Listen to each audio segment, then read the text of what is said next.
विश्वरत्न doctor Babasaheb आंबेडकरांचा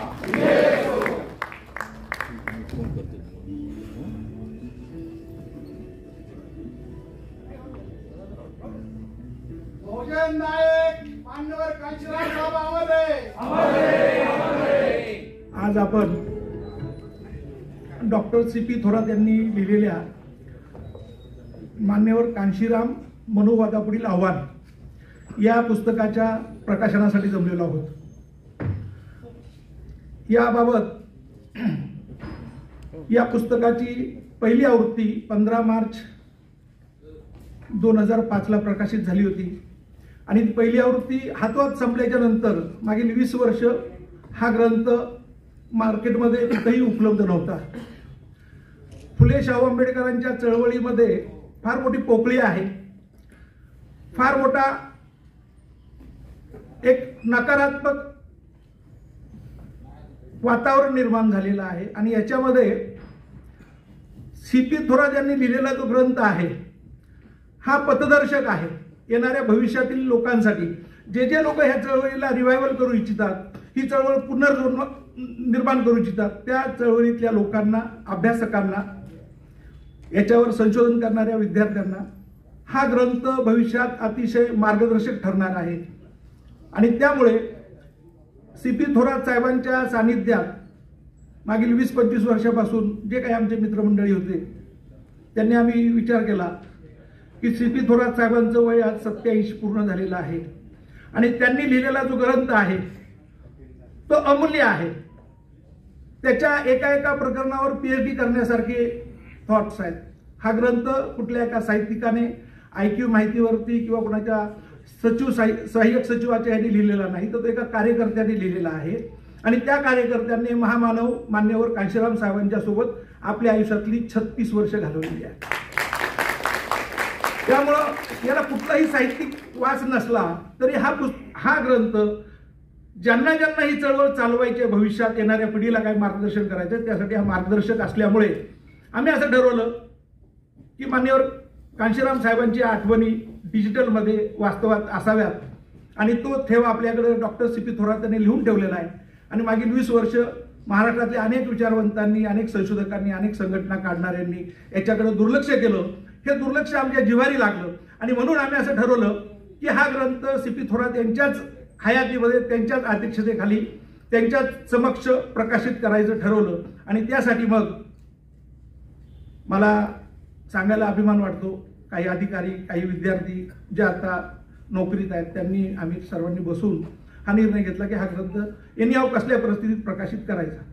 मग आम्ही त्या शोधात असताना आम्हाला आर्ष प्रकाशनचे दिलीप चव्हाण भेटले, त्यामध्ये आम्हाला पतंगे मॅडमचं सहकार्य झालं, ठोंबरे साहेबांचं सहकार्य झालं आणि हा ग्रंथ आज तुमच्यासमोर ठेवायला आम्हाला अभिमान वाटतो की या ग्रंथाच्या प्रकाशनासाठी तुम्ही एवढ्या मोठ्या संख्येने उपस्थित राहिलेला आहात। मला याची जाणीव आहे, या उपस्थितांमध्ये जाणकार लोक आहेत, साहित्यिक आहेत, विचारवंत आहेत, चळवळीत घडलेले लोक आहेत, चळवळ उभा केलेले लोक आहेत।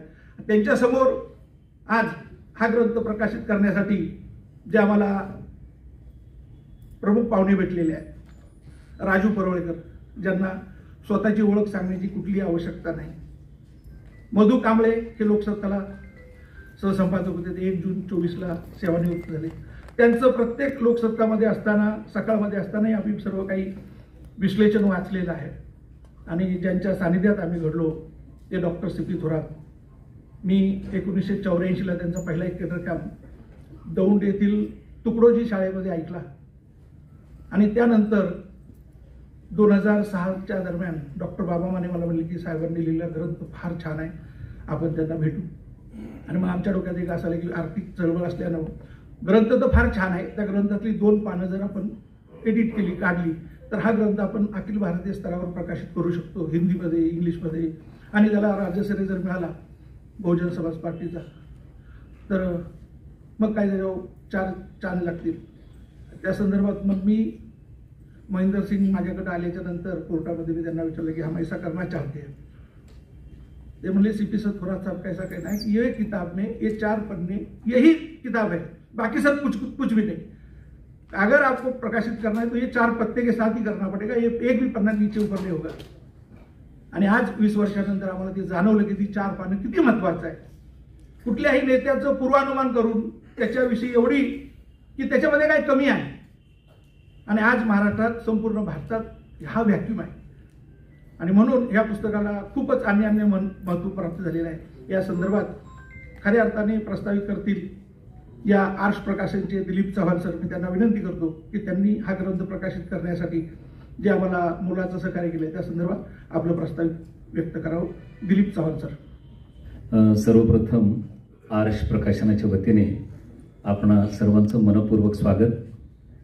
मला अतिशय आनंद होतो की आज आर्ष पब्लिकेशन्सतर्फे प्रकाशित होत असलेल्या डॉक्टर CP थोरात लिखित कांशीराम मनुवादापुढील आव्हान या ग्रंथाच्या प्रकाशनासाठी आपण सगळेजण इथं उपस्थित झालेला आहात.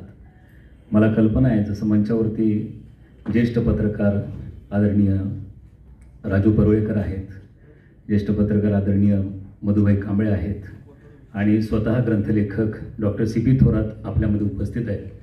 त्याचप्रमाणे मला याची जाणीव आहे की मंचावर असू शकले असते असे अनेक लोक समोर बसलेले आहेत प्रेक्षकांमध्ये. मी आर्ष पब्लिकेशनच्या वतीने आपण सर्वांचं मनापासून स्वागत करतो.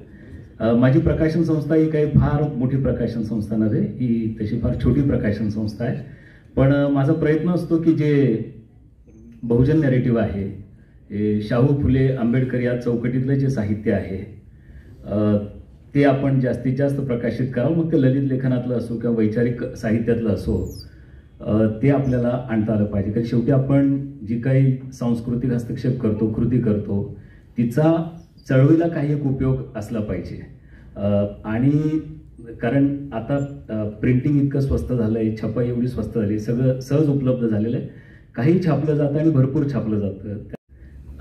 ते तशा प्रकारचं आपण काहीतरी केलं पाहिजे असं मला मनापासून वाटतं. आणि त्या प्रयत्नातनं आम्ही आतापर्यंत जी पुस्तकं काढली त्याच्यामध्ये गेल ऑम्बेट ज्या फार मोठ्या स्कॉलर होत्या, ज्या महात्मा फुलेंवरच्या संशोधनासाठी भारतात आल्या आणि भारतातच आपलं सबंध जीवन त्यांनी व्यतीत केलं, त्यांच्यावरचा एक ट्रिब्यूट व्हॉल्यूम आम्ही प्रकाशित केला. नंतर आता गेलचं सबंध प्रकाशित अप्रकाशित सगळं साहित्य आता माझ्याकडे जवळपास 20 खंड होतील एवढं ते साहित्य. आणि त्यातला पहिला खंड कास्ट क्लास वरचा आम्ही प्रकाशित केला आणि पहिल्या खंडानंतर लवकरच आता दुसरा खंड आम्ही मे महिन्यामध्ये आणतोय आणि मला खात्री आहे की आपल्याला तो खंड सुद्धा नक्कीच. पहिल्या खंडाचं फार जबरदस्त आणि चांगलं स्वागत भारतभरातल्या वाचकांनी केलेलं आहे. तर आमचा प्रयत्न आहे की चांगले ग्रंथ आपल्यापर्यंत यावेत. आणि माझी विनंती राहील वाचकांना सुद्धा की आपण सुद्धा जरी इतक्या मोठ्या प्रमाणावर ग्रंथ छापले जात असले, इतकं सगळे उपलब्ध असलं तरी चांगल्या वाईटातला फरक आपण सुद्धा करा. आणि जे बहुजन हिताय आहे, जे बहुजनांच्या कल्याणाचं आहे, त्याचा आपण प्राधान्याने विचार केला पाहिजे. ते आपल्या घरात असलं पाहिजे. आपल्या पुढच्या पिढ्यांसाठी तो एक फार मोठा ठेवा असतो. थोरात साहेबांचा ग्रंथ जेव्हा प्रकाशनार्थ आला तो वाचल्यानंतर मला असं लक्षात आलं की हा इतका महत्त्वाचा दस्तावेज आहे की हा पुढच्या प्रत्येक पिढीने वाचला पाहिजे. आणि तो यासाठी वाचला पाहिजे की भारतीय समाजात एखादा माणूस येतो, प्रचंड कष्टाने एखादी चळवळ उभी करतो आणि पुढे कमी वकुबाची म्हणा, कमी बुद्धिमत्तेची म्हणा, कमी क्षमतेची माणसं जेव्हा ती चळवळ हातात घेतात किंवा काबीज करतात, त्या चळवळींचं पुढे काय होतं याचा जर धडा हे जर आपल्याला शिकायचं असेल तर अशी पुस्तकं, असे ग्रंथ आपल्या संग्रहात असले पाहिजेत. फार मोठं सांस्कृतिक द्रव्य आपण ज्याला म्हणू ते सगळं त्याच्यामध्ये आहे आणि आपल्यासाठी अत्यंत उपयुक्त आहे. जस्टिस PB सावंत यांची प्रस्तावना या ग्रंथाला आहे, जी अतिशय मूलगामी स्वरूपाची आहे. आपण सगळ्यांनी वाचावं की चळवळीतल्या नेत्यांनी काय काळजी घेतली पाहिजे आणि कार्यकर्त्यांनी सुद्धा काय काळजी घेतली पाहिजे. या सगळ्याचा अतिशय छोटी प्रस्तावना आहे पण फार महत्त्वाची प्रस्तावना आहे की चळवळीतल्या प्रत्येक माणसाने आपल्या घरात फ्रेम करून ठेवावी अशी ती प्रस्तावना आहे. आणि मला अतिशय आनंद आहे की डॉक्टर CP थोरातांसारख्या माणसांनी, आज त्यांचं वय 87 वर्ष आहे, मला ते एकच म्हणाले की मी असेपर्यंत ग्रंथ काढा. जेव्हा तो संग्रह ते पुस्तक माझ्याकडे दिलं साहेबांनी की मी आहे तोवर ते प्रकाशित करा. म्हटलं साहेब 100% आम्ही युद्ध पातळीवर तो तुमच्या समोरच ग्रंथ प्रकाशित होईल आणि तुमच्या 100पर्यंत याच्या बऱ्याच आवृत्त्या झालेल्या असतील. आणि मला खात्री आहे की हा ग्रंथ हिंदी आणि इंग्रजी, आणि एकदा इंग्रजीत झाला की इतर भारतीय भाषांमध्ये सुद्धा तो जाईल. मला खात्री आहे की इंग्रजीत आल्यानंतर तो कन्नड, तेलुगू, मल्याळम अशा भाषांमध्ये सुद्धा त्याचं नक्कीच स्वागत होणार. हिंदीमध्ये तर त्यांची एक ताकद आहेच, पक्षाची म्हणा, चळवळीची म्हणा, पण दक्षिण भारतात सुद्धा या ग्रंथाचं तेवढं स्वागत होईल याची मला खात्री आहे. मला दुसरी आनंदाची गोष्ट माझ्यासाठी ही आहे की 2 फार मोठे पत्रकार आज या समारंभासाठी आहेत आणि राजू परुळेकर सरांनी सुद्धा आणि मधु कांबळे सरांनी सुद्धा एका शब्दावर या कार्यक्रमासाठी होकार दिला, कार्यक्रमाला येण्यासाठी. मी त्यांना आयुष्यात पहिल्यांदाच भेटतो, आम्ही फक्त फोनवर बोललेलो होतो, पण एका शब्दावर ही काशीराम साहेबांची पुण्याई आहे, ही CP थोरात साहेबांची पुण्याई आहे. त्याच्यात दिलीप चव्हाण फार छोटा माणूस आहे, पण मला खात्री आहे की CP थोरात साहेबांचे जे आयुष्यभराचे परिश्रम आहेत त्याच्याचमुळे ही माणसं एका फोनवरती या कार्यक्रमापर्यंत पोहोचले. सर, मी आपलं मनापासून स्वागत करतो आणि आम्ही तुम्हाला यासाठी पण महत्त्वाचे मानतो दोन्ही पत्रकारांना की आज जेव्हा भले भले लोक बिळात लपून बसलेले आहेत तेव्हा तुम्ही मैदानात आहात सर, आणि आम्ही तुमच्या सोबत आहोत. थँक्यू. मान्यवरांना कुठल्याही प्रकारचं गुच्छ न देता आम्ही त्यांना ग्रंथ भेट देणार आहोत. तर यापैकी दिलीप चव्हाण सरांना विनंती करतो की त्यांनी आर्ष प्रकाशन आणि डॉक्टर CP थोरात यांनी लिहिलेले ग्रंथ मधु कांबळे साहेब यांना द्यावेत.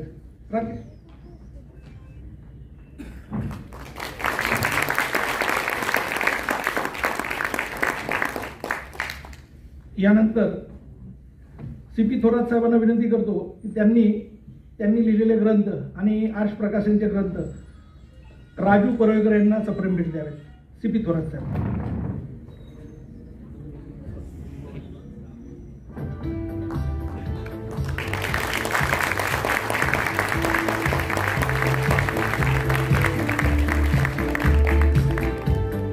मी पुन्हा दिलीप चव्हाण सरांना विनंती करतो की त्यांनी CP थोरात सरांना ग्रंथ भेट द्यावे.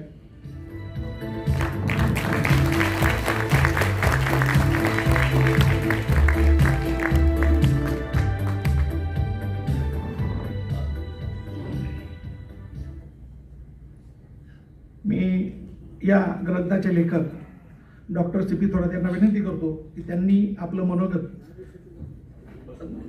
10 मिनिटात व्यक्त करावं. Doctor CP Thorat. मी तसा छोटा माणूस असल्यामुळं हे सगळं करावं लागतं.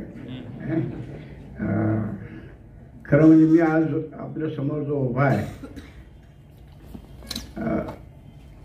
तो केवळ कांशीराम साहेबांच्यामुळं उभा आहे. माझी ओळख त्यांच्यामुळंच आहे. ते जर माझ्या जीवनात आले नसते तर काय मी आज आपल्यासमोर उभं राहिलो नसतो. बाबासाहेबांचे ग्रंथ मी वाचत होतो, अजूनही वाचतो, परंतु ज्याला प्रॅक्टिकल आंबेडकरिझम म्हणतात तो कोणी जर शिकवला असेल तर तो कांशीराम साहेबांनी शिकवला.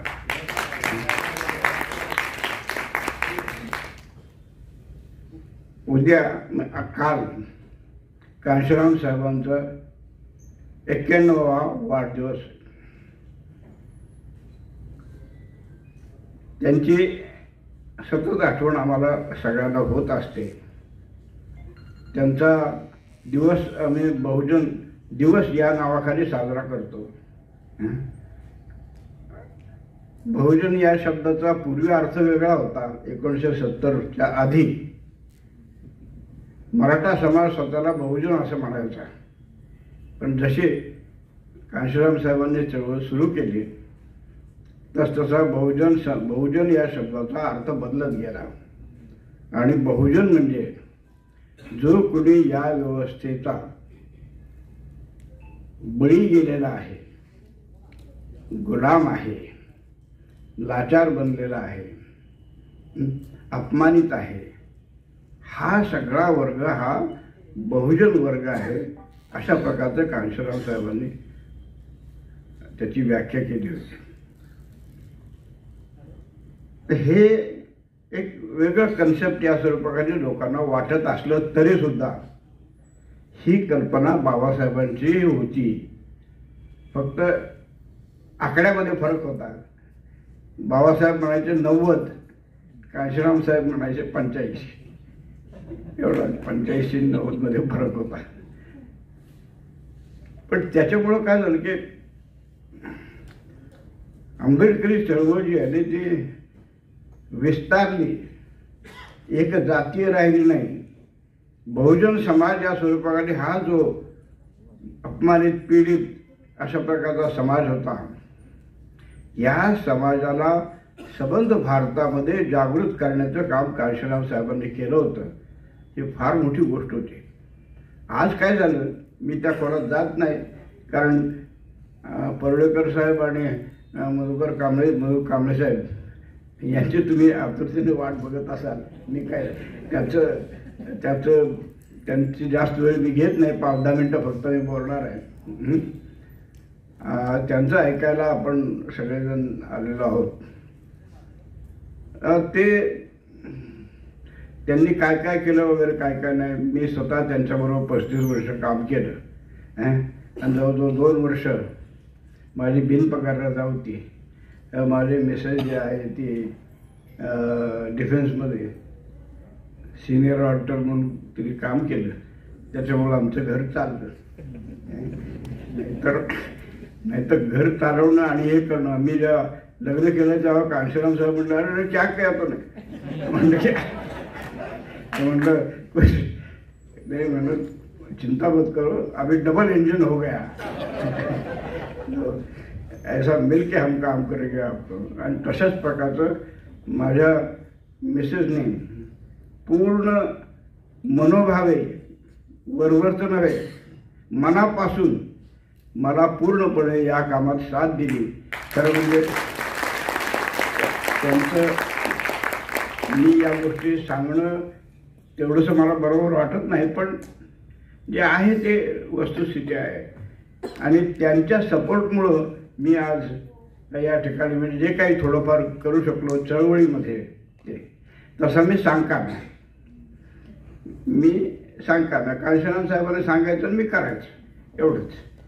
आणि जे कोणाला होत नसेल किंवा अवघड वाटलं त्यांना की ते लगेच फोन करायचे, आजा बाई मी चालायचं. ऑफिसची याची जे कधी परवा केली नाही काय नाही. त्यांचं एक वाक्य मला आठवतं, ते मी आपल्याला मुद्दाम सांगतो. ते म्हणायचे की चळवळ ही बलिदान मागते, चळवळ बलिदान मागते. हे बलिदान जेवढं मोठं असेल तेवढी मोठी चळवळ होते. हे काय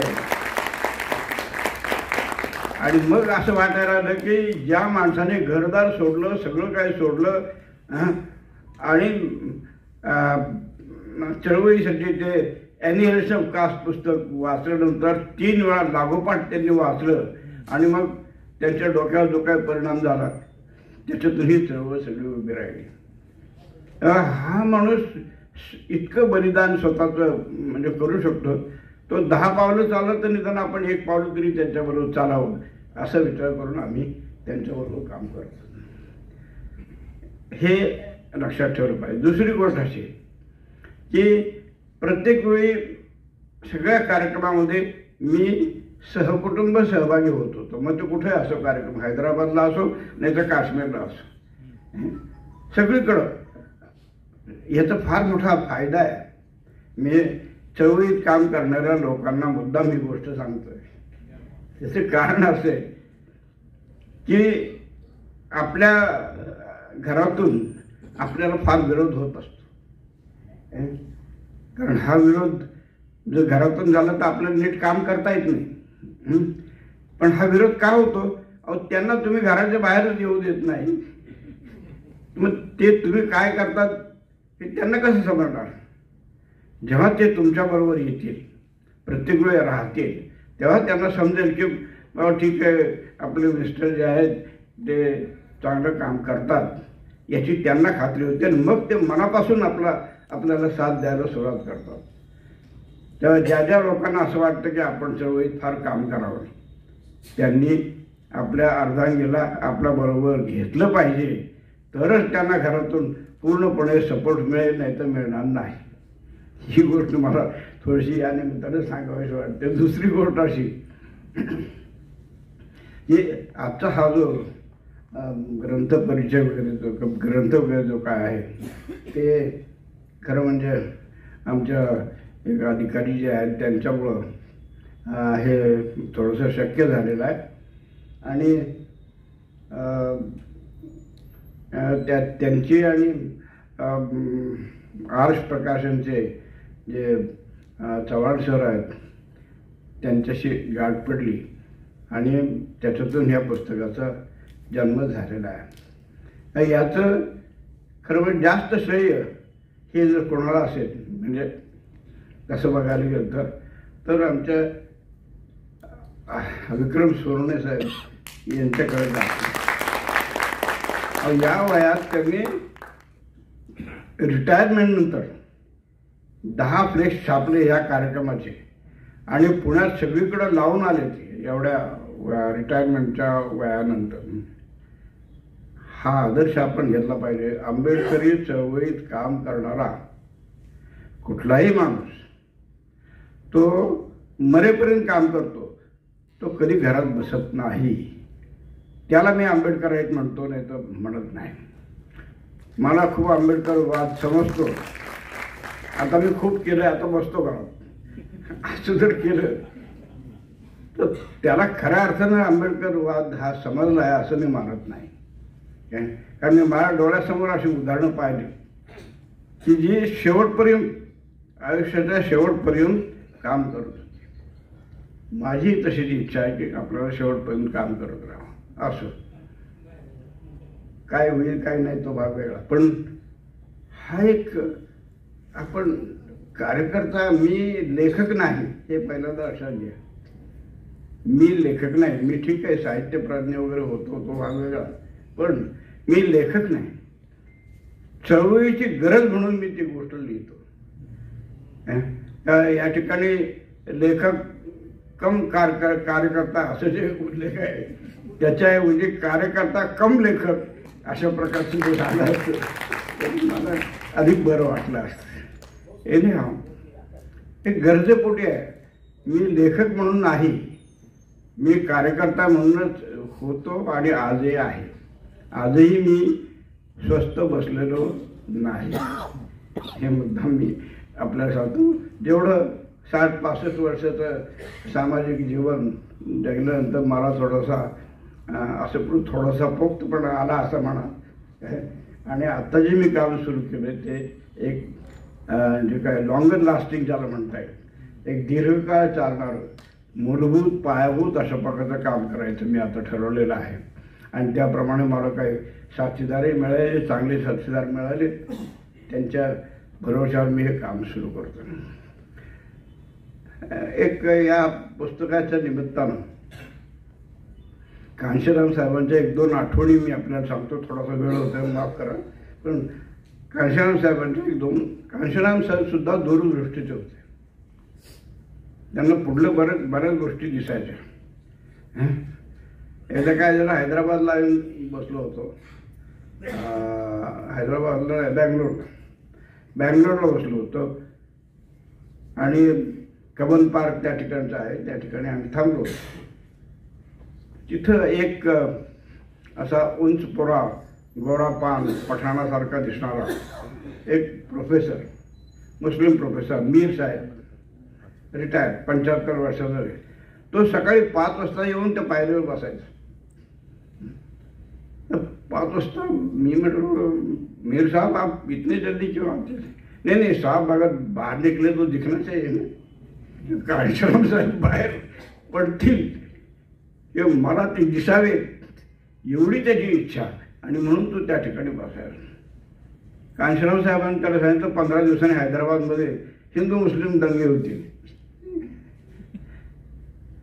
त्याला काही तेवढं वाटलं. 15 दिवसांच्या दंगे झाले. दंगे खरोखरी झाले. कुठं? हैदराबादमध्ये. तेव्हा हे मीर साहेब त्याला कांशीराम साहेबांना म्हणायला लागले, क्या दिमाग पाया आपने? 15 दिवसांनी काय होणार तुम्ही सांगताय म्हणजे कमाल नाही का? तेव्हा कांशीराम साहेब काय म्हटले, ते म्हणले अल्लाह ताला जब दिमाग बटोरता है ना तो आप लोग मुंडी नीचे बटक ऊपर करते मुंडी नीचे बटोरता है दिमाग, लेकिन आप लोग मुंडी नीचे और बटक ऊपर करते। अब मैं वैसा नहीं करता, मैं ऐसा ही खड़ा रहता हूँ। तो अल्लाह ताला जो दिमाग बटोरता है वो मेरे इसमें डायरेक्ट आ जाता है।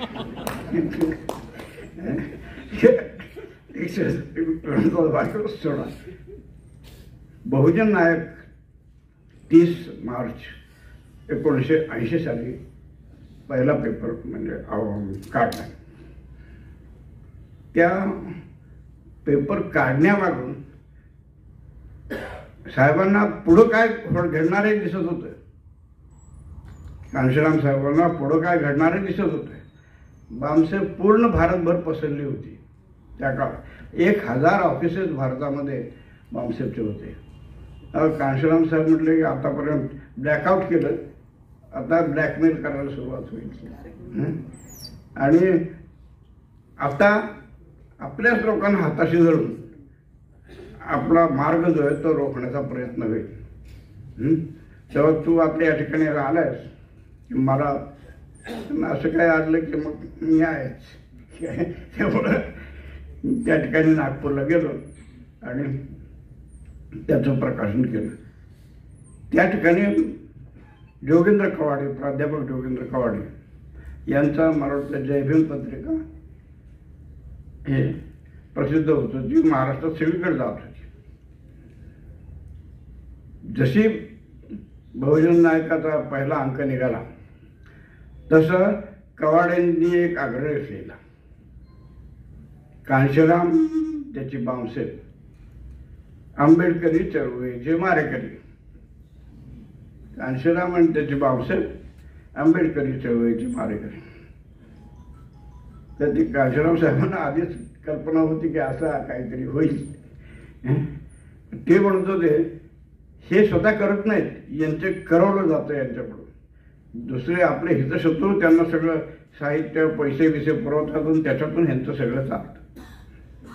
मग काय झालं, एक आग्रह लिहिला, दुसरा आग्रह पण तसाच, कांशीराम म्हणून त्यांची बामसेफ, आंबेडकरी चळवळीचे मारेकरी,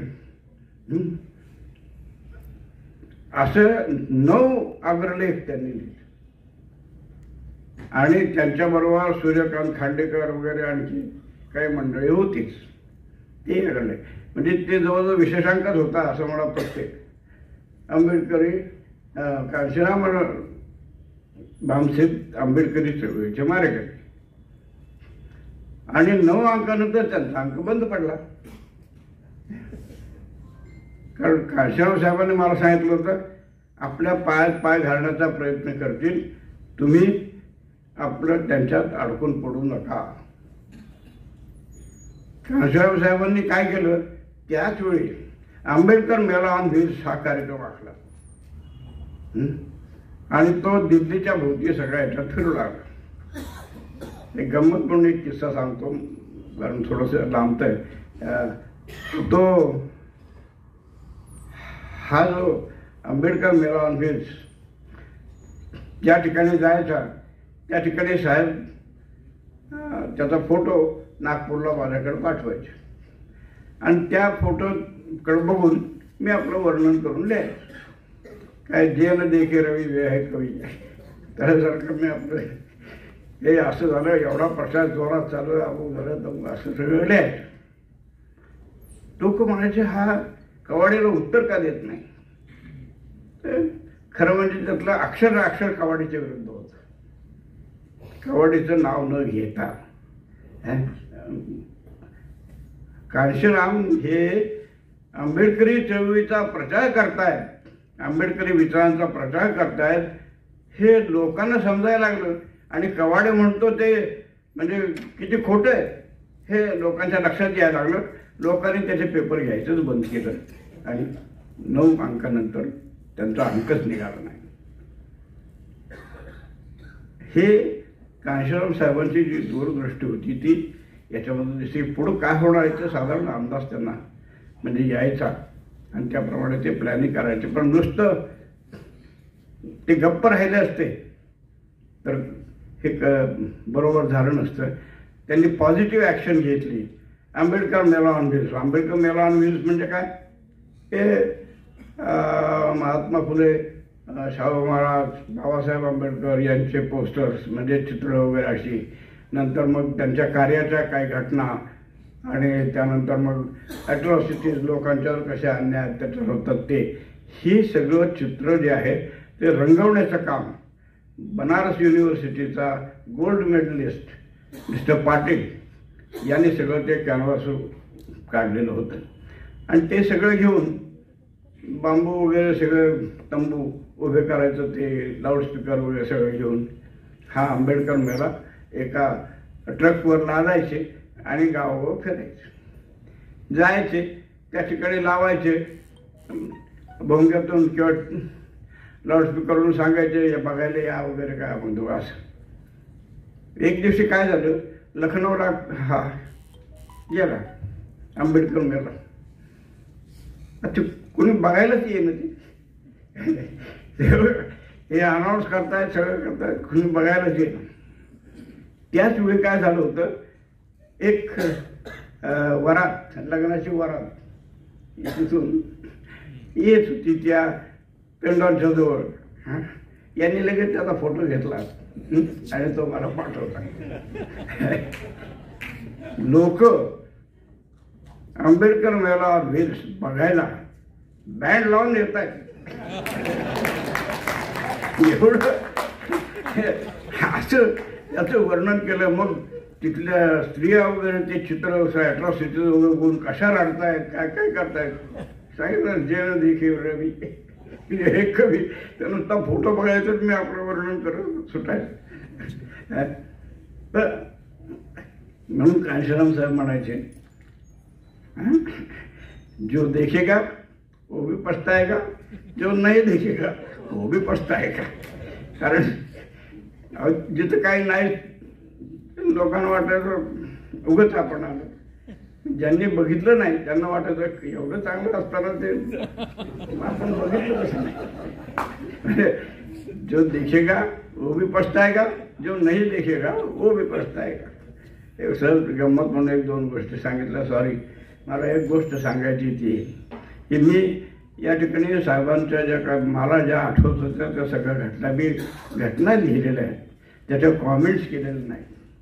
वास्तविक प्रत्येक घटनेमागं जे विशिष्ट तत्व आहे त्या तत्वाचा उहापोह मी काही केलेला नाही. आता उदाहरणार्थ समजा बाबासाहेबांचे गुरु जे आहेत, गुरु म्हणजे कोलंबिया विश्वविद्यापीठातले जॉन दिवे, त्यांचा प्रभाव बाबासाहेबांचा फार मोठा होता.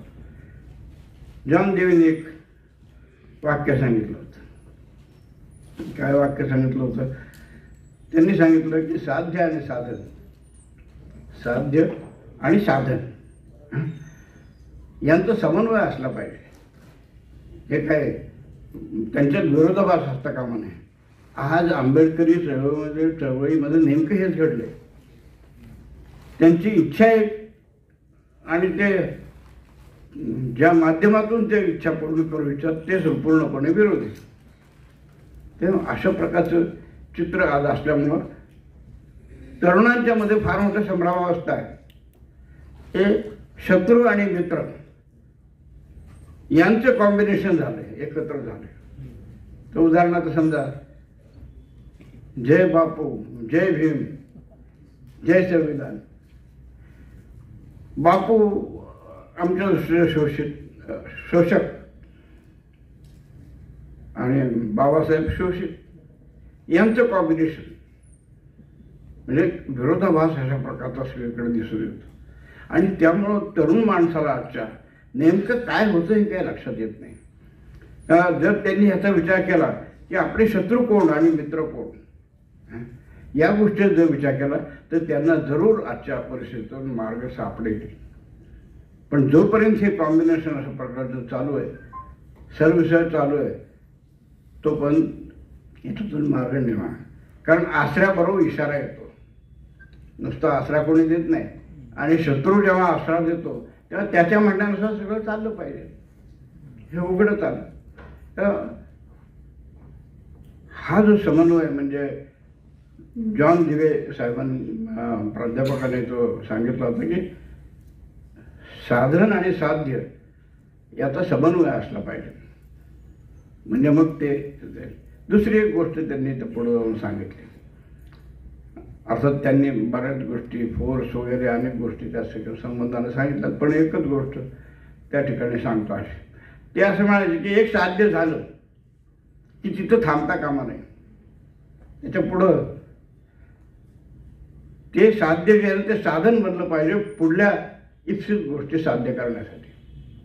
जेव्हा पुढली गोष्ट साध्य होईल तेव्हा ते साध्य जे आहे ते पुढल्या गोष्टीसाठी कारण बनलं पाहिजे आणि पुढली गोष्ट साध्य व्हायला पाहिजे. तेव्हा याला कुठं स्टॉपेज अशा प्रकारचा असता कामा नये, असं जॉन दिवेंचं मत होतं. याला बघा तुम्ही, कांशीराम साहेबांनी पहिल्यांदा बामसेप बनवले. बामसेपमध्ये थांबले नाहीत. बामसेपनंतर बामसेपच्या आधारावर DS4 बनवले. DS4च्या आधारावर BRS म्हणजे बुद्धिस्ट रिसर्च सेंटर आणि बहुजन समाज पार्टी त्याची स्थापना केली. आणि ती राजकारण करण्यासाठी स्थापना केली, हे ठीक आहे, पण राजकारण हे त्यांचं उद्दिष्ट नव्हतं. त्यांचं उद्दिष्ट होतं सोशल ट्रान्सफॉर्मेशन, सामाजिक परिवर्तन. कांशीराम साहेबांच्या चळवळीला लोक राजकारण समजतात, ही माझ्या दृष्टीनं गोष्ट बरोबर नाही.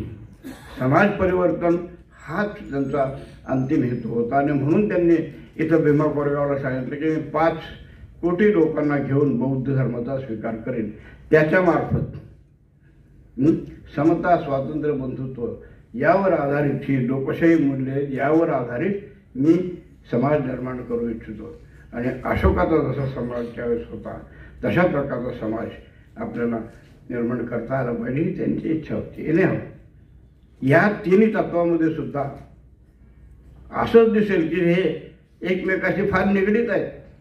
समता, स्वातंत्र्य, बंधुत्व एक असेल तर दुसरा असणार नाही, दुसरा असेल तर तिसरा असणार नाही, हे आपल्या लक्षात येईल. नुसतं समता असेल पण त्याच्यामागे फोर्स लावला आणि समता लावता स्वातंत्र्याची गळचेपी होईल, अशा पद्धतीनं. आणि ह्या दोन्ही गोष्टी टिकवायच्या असतील तर बंधुत्वाचे जोड असणं अतिशय आवश्यक आहे. असं मी थोडंसं लांबले बोलतो, पण मी तात्विक गोष्टी ज्या आहेत त्याचा उहापोह या पुस्तकात केलेला नाही. मी फक्त घटना ज्या आहेत त्या मला ज्या आठवल्या तेवढ्या मी त्याच्यामध्ये लिहिलेल्या आहेत.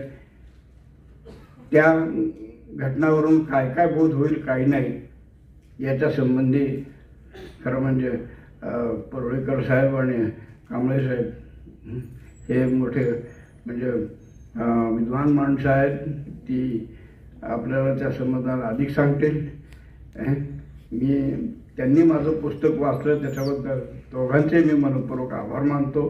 जय भीम. प्रकाशनाचा कार्यक्रम ठेवलेला आहे, त्या ग्रंथाचं प्रकाशन करीत आहोत. तर मी मान्यवरांना ते प्रकाशनाची विनंती करतो.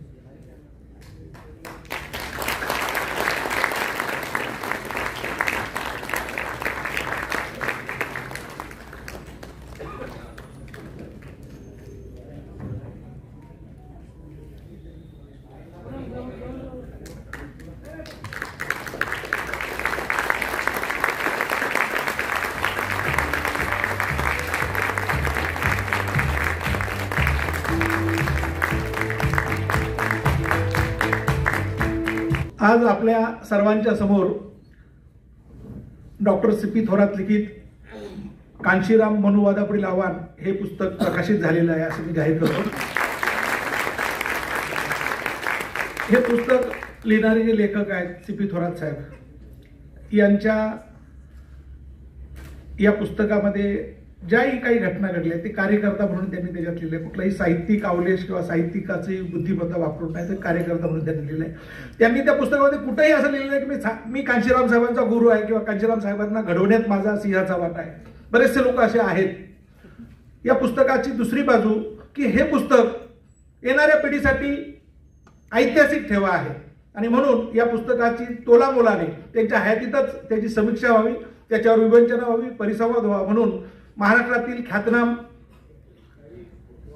ज्यांना ओळखीची गरज नाही, ज्येष्ठ मुलाखतकार व जे चौफेर भटकती करतात, कार्पोरेट क्षेत्रामध्ये असतील, त्यांनी आज तागायत त्यांच्या जेवढ्याही मुलाखती आहेत त्यांचं विश्लेषण आहे, अफाट आहे. आज आपण पाहतो की कम्युनिस्टांचे कॉम्रेड एका क्षणात भगवे झालेत आणि असं असताना भगवे झालेले कॉम्रेड कुठेही बाहेर येताना दिसत नाही, परंतु एक राजू परोळकर नावाचा स्पष्ट तटस्थ बुद्धिप्रमाण्यवादी मुलाखतकार आपल्याला लाभलेला आहे आणि आमचं त्यांना विनंती आहे अगदी तटस्थ या पुस्तकाची कुठलीही बाजू न घेता त्यांनी तटस्थ भूमिका मांडावी. या पुस्तकामध्ये काय आहे आणि हे पुस्तक येणाऱ्या पिढीसाठी आवश्यक आहे का. तर मी राजू परोळकरांना विनंती करतो की त्यांना या पुस्तकावर बोलायला मुक्त वेळ आहे, त्यांनी बसून बोललं तरी चालेल. राजू परोळकर प्लीज. नमस्कार. इथे उपस्थित असलेले सगळे दिग्गज लोक, म्हणजे मंचावर असलेले आणि मंचावर नसलेले सुद्धा सगळे दिग्गज आहेत याची मला पूर्ण कल्पना आहे. Doctor CP. थोरात साहेब ज्यांनी हे पुस्तक दिलं कांशीरामजीवर, त्या पुस्तकाच्या प्रकाशनाला मी यावं असं प्रकाशक दिलीप चव्हाण यांनी मला विनंती केली. या प्रकाशनाला मी यावं अशी दिलीप चव्हाण यांनी मला विनंती केली आणि ते पुस्तक आणि त्या पुस्तकाचे लेखक या दोन्हीचं मोल इतकं मोठं आहे की हा आपला सन्मान आहे असं समजून मी लगेच हो म्हटलं. त्यामुळे या पुस्तकाच्या प्रकाशनाला येण्यामध्ये माझाच स्वार्थ जास्ती होता की एक पायरी पुढे जाण्याची जी आता आयडिया सांगितली डॉक्टर साहेबांनी ती मी साध्य केली त्यातून. तर मान्यवर काशीरामजींचं पुस्तक माझ्या हस्ते प्रकाशित झालेलं आहे, जे डॉक्टर सी.पी. थोरात त्यांचे सहकारी होते त्यांनी लिहिलेलं आहे. हे एक ऍड झालं माझ्याकडे. तर ते पुस्तक मी जे पूर्ण ते मी पुस्तक म्हणजे त्या पुस्तकाच्या खूप प्रत्येक गोष्टीला योगायोग असतो कधी कधी. ते पुस्तक मी वाचलं पूर्ण आणि मी ते विचार करत होतो की हे पुस्तक मराठीत आलेलं आहे, तसं हिंदी इंग्रजी सगळीकडे जायला पाहिजे. तर तुम्हाला माहिती असेल इतिहास संशोधक डॉक्टर अशोक पांडेंचा एक TCH नावाचा चॅनल आहे. तर मी रविवारचा आम्ही एक डिस्कशनचा प्रोग्राम करतो, दर रविवारी असतो, तो आज होता. तो रेकॉर्ड कधी कधी आदल्या दिवशी करतो. तसा काल तो रेकॉर्ड करायला ठरवला होता. मी ट्रान्झिटमध्ये होतो तर ते म्हणले अभी अपने पास टाइम नहीं है राजू, करना पडेगा. आणि मग आम्ही सुरू केलं. तर इतर सगळे विषय आठवड्यात झालेले सगळे घेतात. तर त्यांनी ते वाचलं होतं, मी ट्विटरवर टाकलेलं. तर त्यांना उत्सुकता होती की त्या पुस्तकात आहे काय म्हणून. तर त्यांनी मला विचारलं आणि मी तुम्हाला नंतर जर वेळ उरला तर मी थोडा वेळ ऐकवीन की आम्ही काय बोललो त्या पुस्तकाबद्दल आणि डॉक्टर सी.पी. थोरात सरांबद्दल. की ते हिंदीमध्ये मी आमचा कार्यक्रम असतो त्यामुळे हिंदीमध्ये झालं. त्यांना असं वैषम्य वाटलं की हे पुस्तक हिंदीत का नाही, हे हिंदीत आणि इंग्रजीत पाहिजे असं ते म्हणले. आणि ते खूप हे झालं की आता आम्ही ते डिस्कशन टाकलं, त्याला जवळपास लाखभर व्ह्यूज आहेत एक 3 तासात. परंतु पुस्तक हिंदीमध्ये नाहीये अजून, त्यामुळे ते मागणी होईल तेव्हा मिळावं. परंतु माझं त्याच्या अलीकडे हे सगळं होण्याच्या अगोदरची माझ्या मनातली आंदोलनं आणि मान्यवर काशीरामजींशी माझा अप्रत्यक्ष आलेला संबंध याबद्दल थोडं सांगतो मी. म्हणजे हे एका पापक्षालनार्थ पण मी आलेलो आहे, हे लक्षात घ्या. हल्ली मी पापक्षालनार्थच खरं तर भटकत असतो. तर हे पुस्तक वाचत असताना म्हणजे मी त्या आमच्या कार्यक्रमात सुद्धा मी बोललेलो आहे की हे पुस्तक वाचत असताना माझ्या मनात असं आलं की एवढा मोठा महानायक स्वातंत्र्योत्तर काळामध्ये दुसरा कोणी झालेला नसताना आपण हरवून कसा टाकला. म्हणजे ज्या चळवळीचे आयडॉलॉग तेच होते, म्हणजे आंबेडकरवादाचे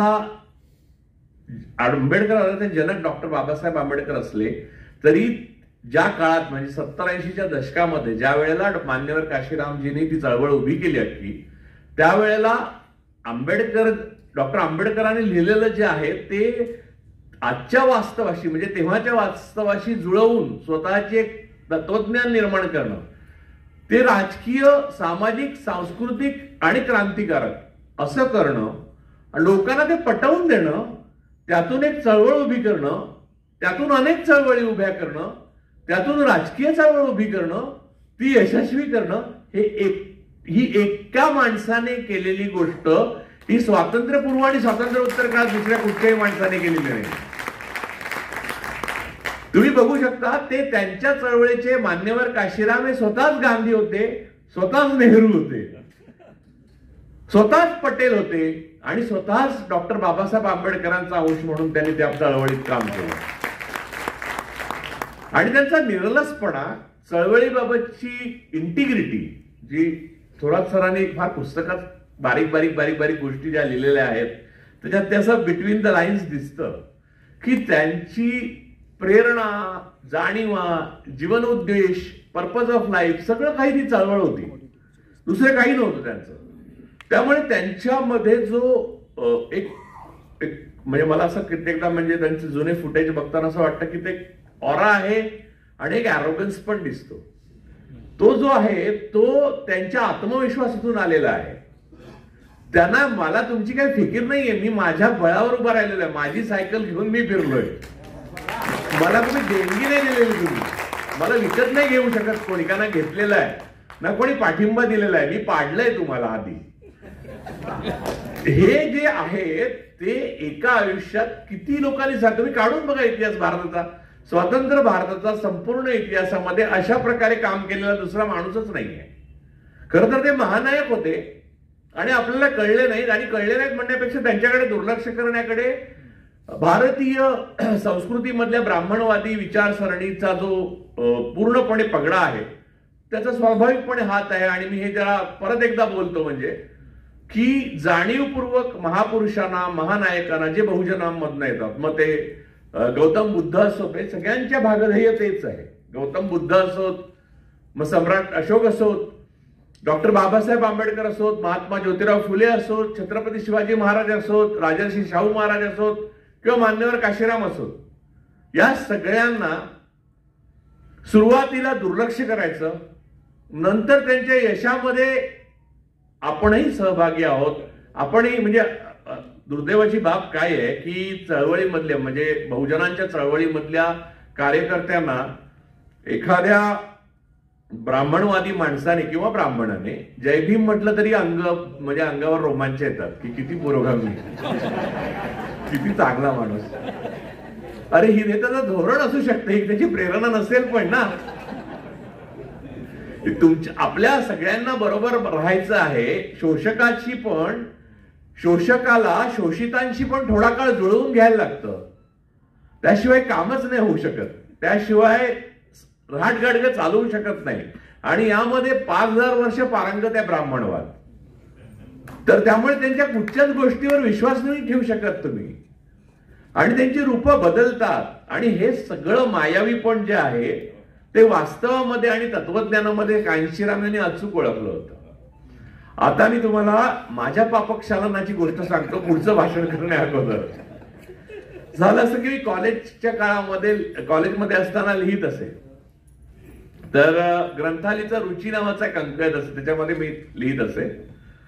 तर कांशीरामजींच्या चळवळीचं काहीतरी समारंभ किंवा काहीतरी शताब्दी म्हणजे काहीतरी एक 10 वर्ष किंवा 25 वर्ष काहीतरी झालं असं काय मला आठवत नाही, काहीतरी एक संदर्भ होता. म्हणून कपिल पाटीलनी तेव्हा कांशीरामजींची चळवळ, कांशीरामजी नाही, कांशीरामजींची चळवळ यावर एक लेख लिहिला होता. तर माझ्यावर डॉक्टर बाबासाहेब आंबेडकरांशी थेट संबंध असलेले नातेवाईक आणि त्यांच्या चळवळीतले जे लोक होते त्यांच्याशी खूप जवळीक होती, आणि आमचे मित्र तेच सगळे होते, म्हणजे त्या चळवळीतली लोक माझ्या बरोबर सगळे तीच असायची. त्यामुळे कांशीरामजी हे उत्तर भारतातलं काहीतरी प्रकरण आहे, आणि हे असं नसते, ते असं खरे आंबेडकरवाद हा नव्हे, हे माझ्या मनात पक्क भिनलेलं होतं, डोक्यात होतं. तर मी त्याला काउंटर करणार, त्याला विरोध करणारा एक मोठा लेख लिहिला. आता गंमत म्हणजे पुणे माझे खूप जवळचे मित्र आणि म्हणजे खर तर ते आज नाही, त्याचं मला खूप वैषम्य वाटतं, कारण आज परत एकदा त्यांची माफी मागावी, म्हणजे त्यांची जाहीर माफी मी मागून झालेली आहे, खासगी मागितलेली, आणि नंतर त्यांनी मला माफी मागण्याविषयी दम दिला होता की यासाठी माफी मागायला लागेल. आता तुला असं सांगेल, ते हरी नरके. तर डॉक्टर हरी नरकेंनी कांशीरामजींच्या महानतेवर एक अप्रतिम लेख लिहिला होता, मला उत्तर म्हणून, आणि ते उत्तर वाचल्यावर माझ्या असं लक्षात आलं की हे बिनतोड आहे. म्हणजे गंमत बघा की मग माझ्यातला जो काय म्हणतात तो शोषक जागा झाला, आणि मी हरी नरकेंच्या लेखातल्या ज्या फटी होत्या त्यावर काउंटर केलं, पण मी कांशीरामजींच्या मुद्द्यावर काउंटर नाही करू शकलो. हे मी त्यांना वारंवार सांगितलं, आणि वय पण तेव्हा माझं फार छोटं होतं, त्याबद्दल माफ करा, म्हणजे मी तेव्हा एवढी समज पण नव्हती मला. पण नंतर काही काळ गेल्यावर माझ्या लक्षात आलं की कांशीरामजींनी केवढं अद्वितीय काम केलेलं आहे, आणि जसजसं त्या कामाला म्हणजे त्यांच्या नसण्यानंतर, म्हणजे ते होते त्याच्यानंतर, म्हणजे त्यांच्या असतानंतर कांशीरामजींच्या, त्याला जी ओहोटी लागली आणि त्याच्यामध्ये जे झालं अनेक गोष्टी, 86 सालची पहिली फूट आणि मग अनेक गोष्टी झाल्या, तेव्हा त्यांचं मोठेपण आणि त्यांचं कर्तृत्व मला अधिक जाणवायला लागलं. माझ्या एक लक्षात आलं की कांशीरामजींनी हे दाखवून दिलं की सामुदायिक नेतृत्व वगैरे असं काही नसतंय, आणि त्यांच्या प्रतिभेवर आणि त्यांच्या बुद्धिमत्तेवर ती संपूर्ण चळवळ उभी होती, हे निस्संदिग्धरित्या आज तर सिद्धच झालेलं आहे. म्हणजे त्या चळवळीचं नॉस्टॅल्जिया, म्हणजे त्या चळवळीच्या आठवणींचे रोमांच आता लोकांच्या अंगावर येतात. त्या चळवळीत जे लोक होते, तरुण होते तेव्हा, आणि मी अनेक असे ज्येष्ठ लोक, म्हणजे थोरात सरांच्या समकालीन किंवा जर लहान असलेली माणसं मला माहिती आहेत, माझ्या ओळखीची आहेत, जे सरकारी अधिकारी होते वगैरे, कांशीरामजींच्या चळवळीमुळे त्यांच्या आयुष्याला एक अर्थ प्राप्त झाला किंवा पर्पज ऑफ लाईफ मिळालं. व्हायचं कसं अगोदर, त्याच्या अगोदर म्हणजे मी भाषण पुढे करण्याअगोदर मी हे सगळं बोललोय अनेकदा अनेकांशी. म्हणजे हे पुस्तक चव्हाण सर माझ्या हातात योगायोगाने आलं असं नाही म्हणता येणार, किंबहुना ते योग्यच माणसाकडे आलं, तुम्ही बरोबर माणसाकडे पाठवलं. कारण माझं बऱ्याचदा बोलणं व्हायचं तेव्हा मला असं लक्षात आलं की ज्यांना ज्यांना कांशीरामजींचा परिसर स्पर्श झाला ज्यांच्या आयुष्याला, त्यांना डॉक्टर बाबासाहेब आंबेडकर वाचल्यावर जी एक घुसमट व्हायची आणि लगेच वाटायची काहीतरी केलं पाहिजे, काहीतरी केलं. जसं आज ह्या हवेत असं वाटतंय ना बाहेर की काहीतरी केलं पाहिजे ताबडतोब भारत देशामध्ये, पण काहीच करायचं नाही हे माहीत नसल्यामुळे माणूस सिनेमाला तरी जातो, नाही तर मॉलमध्ये तरी जातो पुण्यासारख्या शहरात. तर काहीतरी केलं पाहिजे ही भावना जी आहे त्याला वाट करून दिली कांशीरामने. हे महान माणसाचं लक्षण आहे. हे लक्षात घ्या की आता मी तुम्हाला कारण उदाहरण देतो, त्यातलं आपण शत्रुमित्र वगैरे सोडून देऊ. गांधीजींसारखं काहीतरी आज केलं पाहिजे असं सगळ्यांना वाटत असेल समजा, तर वास्तवात तसं करणारा कोणी आढळेल का? तर आढळला तर लोक काहीतरी आनंदित होतील, त्यांना पर्पज ऑफ लाईफ मिळेल. 90% लोक रील्स बघायचे बंद करतील. हे डिप्रेशन मधनं जवळपास सगळे लोक रील्स बघतायत. तर मुळात रील्स बघायची लोकांना आवड लागली आहे हा चुकीचा समज आहे. लोकांना आयुष्याला उद्देश नसल्यामुळे हे करतायत ते. म्हणजे पूर्वी विड्या उडायचे, तर या एका माणसाला नाही ते एका पिढ्यांमागून पिढ्यांच्या आयुष्याला डुअर म्हणून, म्हणजे फक्त थॉट म्हणून नव्हे, फक्त आयडॉलॉग म्हणून नव्हे, तर डुअर म्हणून, म्हणजे काय करायला पाहिजे. म्हणजे प्रसिद्ध मार्क्सवादी लेनिनचं पुस्तकच पहिलं आहे what is to be done. त्यांनी 23व्या वर्षी ते पुस्तक लिहिलं होतं आणि तेच पुस्तक वाचत 23व्या वर्षी भगतसिंग फासावर गेले होते. What is to be done म्हणजे काय केले पाहिजे, काय. आता 23 मार्च येतोच आहे तो दिवस. 1931ला लाहोर जेलमध्ये ते फासावर गेले होते. तर मी 14 फेब्रुवारी असं पसरवलं होतं खोटं, कारण त्या दिवशी व्हॅलेंटाईन डे असतो, पण तसं नाही आहे ते. तर ते संघाच्या लोकांनी पसरवलं होतं. तर कारण प्रेमाच्या बाबतीत त्यांना प्रॉब्लेम आहे, ते कोणत्याही स्वरूपातलं नको,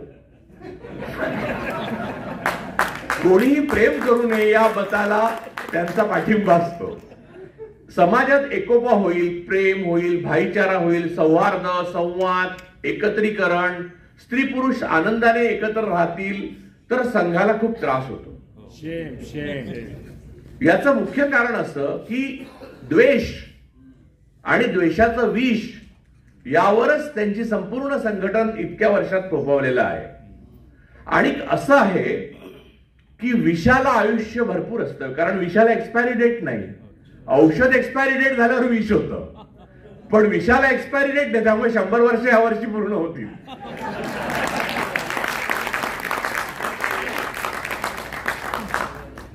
तर मान्यवर काशीरामजींचं सगळ्यात महत्वाचं वैशिष्ट्य म्हणजे या समाजामध्ये 2 प्रकारचं ब्राह्मणवाद आहे. एक उघड ब्राह्मणवाद जो आज देशावर राज्य करतोय, त्याचं सफोकेशन खुद्द ब्राह्मणांना सुद्धा असेल काही, पण मूळ मुद्दा तो नाहीये. दुसरा छुपा ब्राह्मणवाद आहे, म्हणजे कम्युनिस्ट पार्टीच्या पॉलिट ब्युरो मध्ये पण 70 वर्ष लागली नॉन ब्राह्मण पॉलिट ब्युरो मध्ये माणूस यायला. हा म्हणजे कसं आहे, हिंदुस्तान लिव्हर कंपनीने कोलगेट पण आपलीच आणायची आणि क्लोजअप पण आपलीच आणायची, बिनाका पण आपलीच आणि सिबाका पण आपलीच, लवंगची पण आपलीच. म्हणजे कोण दुसरी कंपनी काही वेगळं करायला गेली की त्या ब्रँडचा आपला ब्रँड हजर. त्यामुळे जे उदारमतवादी, जे पुरोगामी, जे स्वातंत्र्य, समता, बंधुता आणि जातीविहीन समाज याच्यावर प्रेम करणारी माणसं वगैरे वगैरे वगैरे अशी लेबल लावणारी संघटनेचे लोक होते, ते अचानक आज आपण मोदी भक्त झालेले बघतो आणि आपल्याला धक्का बसतो की अरे हा कालपर्यंत आपला बरा होता मनुष्य, हे असं अचानक काय लिहायला लागला. आपण व्हॉट्सअप ग्रुपवर, म्हणजे व्हॉट्सअप ग्रुपला स्वतःमध्ये एक अॅनेस्थेशियाची हे आली आहे गुणवत्ता, की वाचून माणसं तशीच आडवी पडतात. की हे जे लिहिलेलं आहे ते तुम्हाला वाचायचं तर सोडाच, पण श्वासाने घेतलं तरी माणूस बेशुद्ध पडू शकतो. तर या प्रकारचं हा माणूस कालपर्यंत बोलत होता. मला तर माहिती आहे, पुण्यातली मी नावं नाही घेत, त्यांच्या आता ते हयात त्यांचा अपमान होईल, तर मोठमोठे कम्युनिस्ट त्यांची मुलं मोदी भक्तीने रसाळ अशी पानाच्या पानं लिहिलेली असतात आणि सगळी नावं तुम्ही काढून बघा, आडनावं काढून बघा. आणि त्याचा सगळ्यात महत्वाचा आणि सगळ्यात भयानक भाग आहे, आणि त्याचा दुसरा भाग मी त्याचा सांगणार, की या सगळ्यामध्ये नथुराम गोडसेंनी गांधी हत्या केल्यावर ब्राह्मणवादाच्या लक्षात हे आलं की पिस्तूल आपल्या हाताने नाही चालवली पाहिजे, पिस्तूल चालवायला बहुजन वापरले पाहिजे. जिथे डोकं वापरतात ते तुम्हाला रस्त्यावर दिसणार नाही, त्यामुळे आता, आणि रस्त्यावर दिसतात ते डोकं वापरताना दिसणार नाही. त्यामुळे राम मंदिर बांधलं तरी आम्ही नाचायला मशिदीसमोरच जाणार, हे कुठून लॉजिक आलं. असं नाचणाराला तरी वाटलं पाहिजे की नाही, की आपलं मंदिर आहे, आत्ताच बांधलंय, त्याच्यासाठी एवढं केलं. तर ह्या प्रकारची वृत्ती सगळ्यात जास्त आणि ज्या ठिकाणी साचलेली आहे त्या उत्तर प्रदेशमध्ये आपलं सरकार आणून दाखवलं कांशीरामजी. म्हणजे हा काही सामान्य चमत्कार नाहीये. म्हणजे डॉक्टर बाबासाहेब आंबेडकर, शाहू महाराज, नंतर ज्योतिराव फुले यांची नावं, त्यांची उद्यानं वगैरे जे काही असेल ते उत्तर प्रदेशात जास्त मोठ्या प्रमाणावर झालं महाराष्ट्रात होण्या अगोदर. महाराष्ट्रातून आंदोलनच चालू आहेत त्यांचे स्मारक करा म्हणून. महाराष्ट्रात स्मारक वेगळ्याच लोकांची झाली. आता मी त्याच्यावर बोललो तर लगेच लोक म्हणणार बोलतो. आता त्या औरंगजेबाच्या स्मारकावर उठलेत सगळे. औरंगजेबाची थडगं हे लॉर्ड कर्झनने 23 साली त्याच्या भोवती थोडस बांधलंय, बांधकाम केलंय, कारण ते आर्किओलॉजिकल हे आहे मॉन्युमेंट म्हणून ते केलेलं आहे. आणि औरंगजेबाचं थडगं महाराष्ट्रात असणं या महाराष्ट्राच्या अतुलनीय पराक्रमाची साक्ष देणारी गोष्ट आहे. त्यामुळे ते महाराष्ट्रात असलंच पाहिजे. महाराष्ट्रात स्मारक कुठचं नसलं पाहिजे, तर गांधी हत्येला निघालेल्या माणसाला यशस्वी भव असा आशीर्वाद देणाऱ्या माणसाचं स्मारक नाही पाहिजे. बरोबर की नाही? तर मूळ मुद्दा हा आहे की पण हे जे बरोबर आहे ते चूक आणि चूक आहे ते बरोबर हे कोण ठरवतं? ब्राह्मणवाद ठरवतो. आणि त्याला चॅलेंज देणं आज इतकं आपल्याला कठीण वाटतं, तर कांशीरामजींनी कसं दिलं असेल? म्हणजे थोरात साहेबांना पळवून न्यावं असं मला वाटतं आणि त्यांना सगळं विचारावं, बारीक बारीक बारीक त्यांनी काय हे केले, काय बारीक बारीक काय क्लुप्त्या केल्या. म्हणजे 3 गोष्टी होत्या त्या चळवळीबद्दल. कांशीराजांची जी चळवळ होती म्हणजे डीएसपी असो, बामसेप असो, नंतर बीएसपी असो, त्याच्यामध्ये 3 गोष्टी आहेत. ग्रँड स्ट्रॅटेजी आहे आणि टॅक्टिक्स आहे आणि त्याच्यामध्ये एक हार्मनी आहे. त्याच्यामध्ये सगळ्यामध्ये कुठे बेसूर झालेला नाहीये काही. म्हणजे कांशीरामजी असेपर्यंत मी म्हणतोय, मला त्याच्यानंतरचं काही बोलायचं नाहीये, त्याच्यावर वेगळं आपण व्याख्यान ठेवू, वेगळं पुस्तक काढू. तर मूळ मुद्दा असा की ते जे आहे ते असं बनवणं इतकं कठीण आहे की ज्या क्रांतीची कल्पना मी करतो, त्या क्रांतीबद्दल मी लिहितो, त्या क्रांतीला मी प्रत्यक्षात आणतो, ती क्रांती मी सत्तेत नेऊन दाखवतो आणि मी ती सत्ता तिथे आणतो जिथे गंगा आहे, जिथे ब्राह्मणवाद आहे, जिथे महाकुंभ करतो त्या राज्यात मी उभं करतो. म्हणजे ही आंबेडकराईट लोकांच्या दृष्टीने केवढी मोठी महान घटना होती, पण त्याचं महाराष्ट्रात तेवढंसं वावा झाली नाही, तेवढं चीज पण नाही झालं, याचा विचार पण नाही केला गेला, याच्यावर अनालिसिस नाही केले गेले, याच्यावर पुस्तकं लिहिली गेली नाही. आपल्या साहित्यामध्ये त्याचं प्रतिबिंब दिसत नाही, आपल्या सांस्कृतिक जीवनात त्याचं प्रतिबिंब दिसत नाही. उत्तर प्रदेशमध्ये जय श्रीराम ही वॉर क्राय होऊन लोकांना मारलं जातं आणि तो जय श्रीराम महाराष्ट्रापर्यंत येतं. परंतु कांशीरामजींनी एवढी मुवमेंट केली, त्याचा कोणत्याही प्रकारचा मोठा लोंढा महाराष्ट्रापर्यंत सांस्कृतिक आला असं आपल्याला दिसत नाही. याचा अर्थ असा की महाराष्ट्रामध्ये ब्राह्मणवादाचं वीण जी आहे ती दिसत नसली तरी बळकट खूप आहे आणि तिच्याशी लढणं सोपं नाही. अर्थातच 1818 साली म्हणजे भीमा कोरेगावचा पुन्हा एकदा उल्लेख निघणं स्वाभाविकच आहे. 1818 साली पेशवाईचा अस्त झाला, त्यात भीमा कोरेगावचा जो स्तंभ आहे त्याचा तिथे झालेल्या लढाईचं मोठं हे आहे, योगदान आहे. तर त्यानंतर कायम महाराष्ट्राने स्वप्न पाहिलं की पुन्हा जरीपटका आम्ही वर फडकवू आणि तो भारतभर फडकवू. तिरंग्याला विरोध संघाने आणि गोळवलकरांनी त्यासाठी केला की आम्ही जरीपटका फडकवू. मी हे उघड ब्राह्मणवादाविरुद्ध बोलतोय. छुप्या ब्राह्मणवादाचं बोलायचं झालं तर तुम्हाला दैनिकांचे संपादकांपासून, आता मधुजी बोलतील त्यांना तर इतका अनुभव आहे, म्हणजे ते मोकळेपणाने बोलायचं ठरवलं तर आता ते भरपूरच बोलू शकतात खरं तर. सगळ्या दैनिकांच्या संपादकांपासून ते मालकांपासून ते सगळ्यांची अशी एक छुपी युतीच होती आणि या युतीतनं असं होतं की पुरोगामीपणाची जी स्पेस आहे ती कुठच्याही प्रकारे बहुजनांच्या हातात जाऊ द्यायची नाही. आणि मगाशी मीर साहेबांबद्दल जे सांगितलं ते बहुजनांनी पण केलं ना. देव जेव्हा बुद्धी वाटत होता तेव्हा डोकं वर ठेवण्याची गरज होती, ते नाही झालं. जे कांशीरामजींना कळलं ते त्यांच्या अतिशय जवळच्या लिगसी ठेवलेल्या अन्वयांना पण कळलं नाही. बरोबर. याचं वैषम्य मला स्वतःला फार वाटतं. म्हणजे मला लढा विजयामध्ये परावर्तित होतो का पराभवात परावर्तित होतो ह्याच्याशी देणं घेणं नाही, लढा कोण लढतं ह्याच्याशी मला देणं घेणं आहे. आज लढा कोण लढतंय त्यांच्यामध्ये कांशीरामजीने आपले वैचारिक वारस म्हणून निवडलेले लोक नाही, हे दुर्दैवी आहे. मला असं वाटतं की ही शोकांती, म्हणजे काल मी तुम्हाला ऐकवीन अशोक पांडेंशी बोलताना मी म्हटलं या महानायकांची, भारतातल्या सर्व बहुजन महानायकांची जी शोकांतिका होते ती कांशीरामजींची होणार नाही असं वाटत असताना ती तशीच झाली.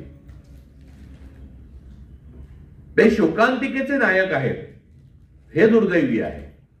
ते एक यशस्वी नायक आहेत, हे महान आहे. ते एक महानायक होते, हेही खरं आहे. परंतु त्यांनी जे निर्माण केलं होतं ते त्यांच्या आयुष्यापुरतं सीमित नव्हतं.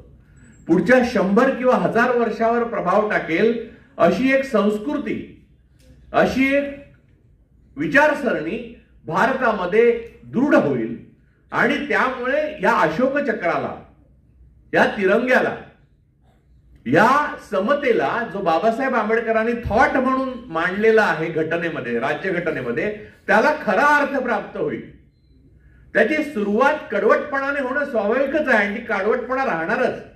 लढताना आता ब्राह्मणवादाविरुद्ध मी लढतोय असं समजा, म्हणजे मी लढतोय असं मानू नका प्लीज. मी सावधपणाचा इशारा देताना स्वतःला वगळून तेवढं सांगत नाही. आता मी असं नाही सांगत की भांडवलशाही विरुद्ध आपण आंदोलन केलं पाहिजे, सगळ्या गाड्या बाहेरच्या जाळून टाका, फक्त ती बाहेरची एक माझी थांबवा, असं काही नाहीये. तुम्ही माझ्यावर सुद्धा विश्वास ठेवू नका. Nobody is exception. या लढाईत कोणी एक्सेप्शन नाही, त्यामुळे कडवटपणा येणं स्वाभाविक आहे. तर आज मी समजा ब्राह्मणवादाविरुद्ध लढतो असं तुम्ही माना, म्हणजे हे मी हायपोथेटिकल सांगतोय, तुम्ही विश्वास ठेवू नका. तर मला सुरुवात त्याची काय प्रेमाने होऊ शकत नाही, कडवटपणानेच होणार. आणि युद्ध घाम आणि रक्त निघाल्याशिवाय होत नाही. ते अहिंसेचं युद्ध असलं तरी अहिंसेमध्ये रक्त आटतं, वाहत नसेल. आटतं ना, म्हणजे चळवळ उभी करत असताना आता थोरात सरांच्या वयाचे गृहस्थ ज्या ताकदीने इथे उभं राहून भाषण करू शकतात, त्याचं कारण त्यांची प्रेरणा आहे, त्यांचं पर्पज ऑफ लाईफ आहे, ते त्यांना बळ देतं. अन्यथा त्यांनी चळवळीसाठी रक्त किती आटवलं हे सुद्धा त्यांच्या देहावरनं कळतंय ना. त्यांना माहिती असेल ना, त्यांनी दिवस रात्री कशा कुठे खाल्लं असेल, काय खाल्लं असेल, कधी खायला मिळालं असेल, कधी झोपायला मिळालं असेल, कधी झोप बरी लागते असं वाटतानाच कायशिरामांचा फोन आला असेल आणि त्यांना पळत जायला लागलं असेल, असं इतक्या वेळा झालं असेल. कारण चळवळ हीच गोष्ट डिमांडिंग असते, ती तुमच्याकडनं फक्त घेते, तुम्हाला नाही देत ती काही, ती सर्वांना देते. तुम्ही जर सर्वांना, म्हणजे भारतीय तत्वज्ञान म्हणून जे आहे, ज्याचं ब्राह्मणीकरण झालं, खरं ते बौद्ध तत्वज्ञान आहे, तर ते समष्टीकरण जे आहे, सर्वांचं होणं, ते चळवळीचं उद्देश असतं. म्हणजे हे माझं, म्हणजे मामा हे हत्ती माझे, ते घोडेही माझे, तो एअरपोर्टही माझा, ते विमानही माझं, ते लग्नही माझंच, आणि लग्न असेल तर माझंच असेल, या प्रकारचं जे आहे ते चळवळ नाही करत. हे अडाणी अंबानी करतात. तर ते करायला साथ देणारं एक ब्राह्मणवादी सरकार भारतात उभं राहील असं डॉक्टर बाबासाहेब आंबेडकरच काय, नेहरूंना सुद्धा वाटलं नसेल. आणि मी कांशीरामजींचं जेवढं वाचतोय ते पाहताना, मला वाचताना असं वाटतं की आज या पातळीला आपण रॉक बॉटम खाली जाऊ असं त्यांनीही कल्पना केली नसेल. आणि एवढ्या वेगामध्ये, म्हणजे नुसतं वाका सांगितल्यावर लोक सरपटायला लागतात. सरकारी अधिकाऱ्यांना न्यूरेमबर्गचा खटला जेव्हा झाला होता दुसऱ्या महायुद्धानंतर, मी जरा अवांतर बोललो तर चालेल ना, म्हणजे कारण या चळवळीच्या अनुषंगाने समकालीन जग पण आपण जरा थोडं बघितलं पाहिजे. तर न्यूरेमबर्गचा खटला जो झाला होता त्याच्यात आर्टिकल 4, त्याच्या निकालामध्ये आर्टिकल 4 आहे. ते असं आहे की त्या अगोदर कुठच्याही युद्धामध्ये किंवा मोठ्या अशा प्रकारचं जेनोसाइड किंवा अशा प्रकारचं काही झालं तर वरिष्ठांनी दिलेले आदेश हा बचाव म्हणून अधिकाऱ्यांना मानता येत होता. त्या खटल्यामध्ये पहिल्यांदा असं सांगण्यात आलं की तुमचा विवेक जागृत असेल तर मानवता विरोधी कृत्य जर तुम्ही केलेलं असेल आणि एकंदरीत तुमची राज्यघटना किंवा ज्या नॉर्म्स आहेत, घटनात्मक तरतुदी आहेत किंवा नियम आहेत, त्याला ओलांडून जर तुम्ही वरिष्ठांचा आदेश म्हणून एखादी गोष्ट केली जी वॉर अगेन्स्ट ह्युमॅनिटी असेल, क्राईम अगेन्स्ट ह्युमॅनिटी असेल, तर तुम्हाला शिक्षा होते आणि त्याच्यात फाशी देण्यात आली त्याच्यासाठी अनेक जनरल्सना. त्यामुळे युनियन सरकारमध्ये, मी मुद्दा इथे येणार होतो, कांशीरामजींनी आपल्या विचारांच्या युनियन, आपल्या विचारांची जी पेरवणूक आहे ती सरकारी अधिकारी म्हणजे एक क्लास 1, 2, 3, 4 सगळ्यांमध्ये पसरवली. याचं मुख्य कारण समतेचा विचार, मानवतेचा विचार आणि आपापसातला बंधुभावाला तडा जाऊ नये हा विचार, कितीही ब्राह्मणवादाने प्रयत्न केला तरी ते तुटू नये असं हा विचार हा कांशीरामजींनी केला होता. ती वीण उसवली आणि आता जे काय चाललंय ते माझ्या कल्पनेच्या पलीकडचं आहे. त्या काळात तर ती कल्पना, मला स्वतःलाच कल्पना यायला 2014, 14च यायला लागलं, 13च यायला लागलं. परंतु या प्रकारची एक महान चळवळ या देशात झाली आणि आपले थोरात साहेब आहेत, त्यांचं पुस्तक वाचताना मला असं वाटलं की एक मराठी माणूस त्याच्यामध्ये इतका पुढे होता हे आपल्याला माहितीच नव्हतं, नाहीतर 4 वशिले लावता आले असते. म्हणजे कांशीरामजी जेव्हा अतिशय पॉवरफुल होते तेव्हा मला माहिती आहे की दिल्लीमध्ये आम्ही पोस्ट ग्रॅज्युएशन करत असताना आम्ही दिल्लीत विद्यार्थी तर रेल्वेचं रिझर्वेशनच नाही मिळायचं, खूप प्रॉब्लेम्स व्हायचे. तर त्यांचे सेक्रेटरी जे होते,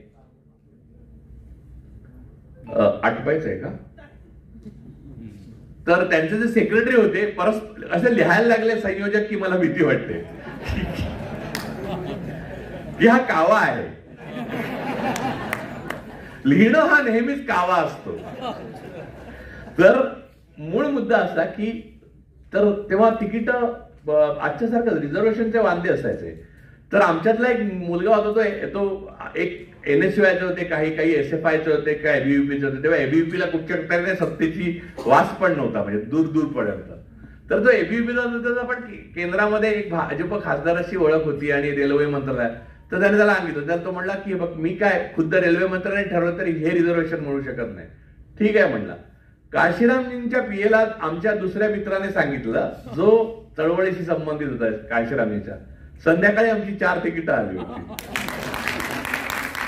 कोणाकडे वशिला लावावा हे सुद्धा कळावं लागतं. तर आपला माणूस वशिला लावता येण्याजोगा पोचलाय ही पण फार मोठी गोष्ट आहे. हे वाचून मला थोरातांबद्दल वाटलं की आपला असा माणूस होता एक की ज्याच्याकडे आपण कधी वशिला लावू शकत होतो. अनफॉर्च्युनेटली थोडी उशिरा भेटले, परंतु खरोखर सांगतो की थोरात सरांनी जे पुस्तक लिहिलेलं आहे त्याने एका इतिहासातल्या असाधारण आणि महान अशा कालखंडाची आपल्याला ओळख होते. आणि आजच्या काळात ती ओळख अतिशय अशासाठी महत्वाची आहे, म्हणजे त्याच्यात अतिशय बारीक बारीक वर्णन आहेत. म्हणजे त्यांनी जे धावतं वर्णन सांगितलं की एक एक बामसेप कशी उभी राहिली, मग त्यातनं कसं दुसरं DS4 कडे गेलं, मग बहुजन नायक कसं, मग BSP कसं, आणि BSP ला पहिले उभं करणं सगळ्याच्या सगळ्या जागांवर, तर कोठेच निवडून नाही आलं. तर मग ही थॉट प्रोसेस भारतात स्वतंत्र भारतात आलाच नव्हता. समाजवादी, कम्युनिस्ट, जनसंघ सगळे लढत होते. कोणाला माहितीच नव्हतं की पहिले आम्ही पडणार, आमचे डिपॉझिट जातील, पण आम्ही नंतर पाडणार. ही जे दुसरा भाग आहे जो त्यांचा, ही जे हे टॅक्टिक्स म्हणतात, त्या ज्या सगळ्या आहेत त्या वाचताना मला अद्भुत वाटलं. मला वाटलं हे नीट जर कोणी समजून घेतलं असतं मॉडेल, अर्थात त्यांच्या जवळच्या सर्वात जवळच्या व्यक्तींनीच नाही समजून घेतलं त्यामुळे मी तर काय बोलणार, पण नीट जर मॉडेल समजून घेतलं असतं तर बहुजनवादाची क्रांती होणं भारतात अवघड नव्हतं. म्हणजे अगदी जवळ पोचून आपण दूर गेलो असं मला वाटतं. म्हणजे ते पुस्तक वाचताना शेवटी मी हताश होतो थोडा. मला असं वाटलं की म्हणजे ते दिवार पिक्चर मध्ये 786च्या बिल्ल्यापर्यंत पोचतो आणि तो नंतर नाही पोचत, तो तसं झालं ते. त्यामुळे या महानायकाच्या आठवणींचं आणि कृतीचं एक पूर्णपणे संकलन त्यांच्या एका अतिशय जवळच्या सहकार्याने, जो विद्वान आहे, स्वतः गुणी आहे आणि ज्याला नेमकं समजलेलं होतं की आपला नेता, आपला सहकारी काय करतोय.